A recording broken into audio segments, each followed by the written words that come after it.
Thôi em đừng nặng lòng anh ta, muộn phiền làm chi dối trá. Sáng cũng buồn, tối em đau, đêm về lại khóc. Sao em không nhìn về tương lai? Hình hài là một nhánh hoa dài, gió xanh sao được gọi những đóa hoa hồng lạ lơi. Thôi em đừng nặng lòng.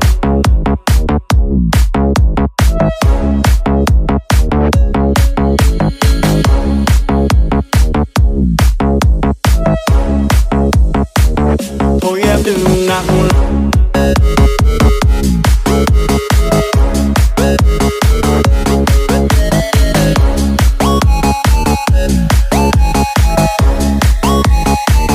Người con gái trai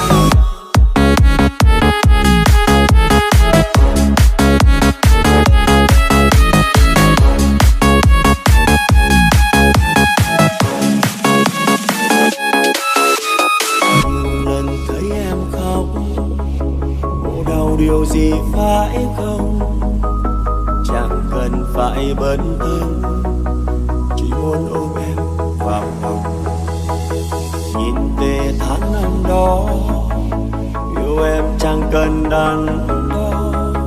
Sao lúc này quan tâm phải cần lý do? Tại sao em cứ phải yêu hoài dù là biết sai? Ngay cả khi em vui hay buồn, ai thấu. Một người từng rất thương, nay đâu đến mức lạ thường. Anh nghĩ là em nên dừng lại đi. Thôi em đừng nặng lòng.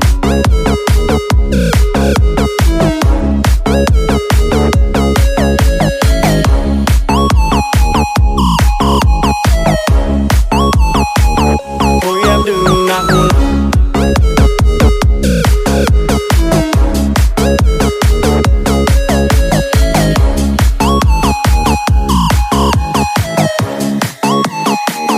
Thôi em đừng nặng lòng anh ta, muộn phiền làm chi dối trá. Sáng cũng buồn, tối em đau, đêm về lại khóc.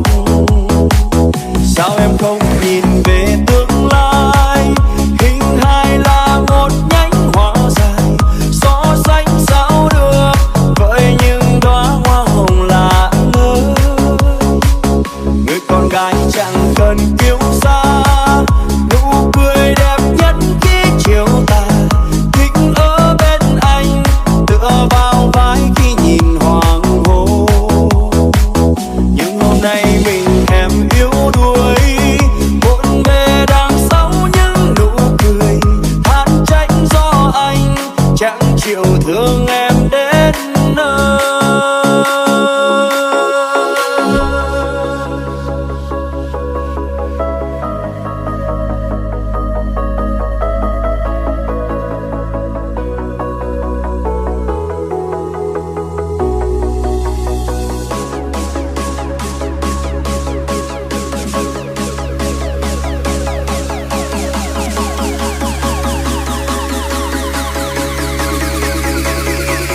Thôi em đừng nặng lòng.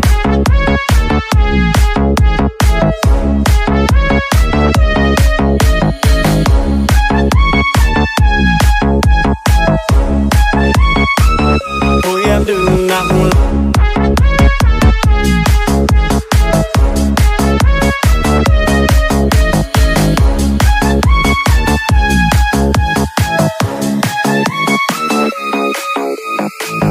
Thôi em đừng nặng lòng anh ta, muộn phiền làm chi dối trá.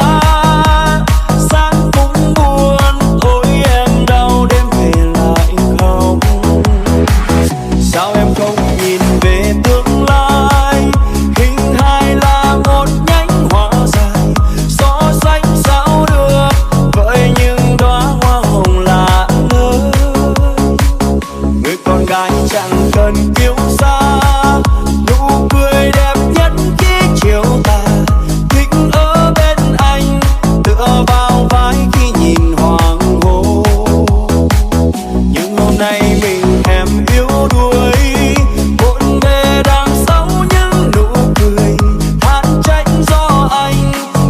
yêu thương em.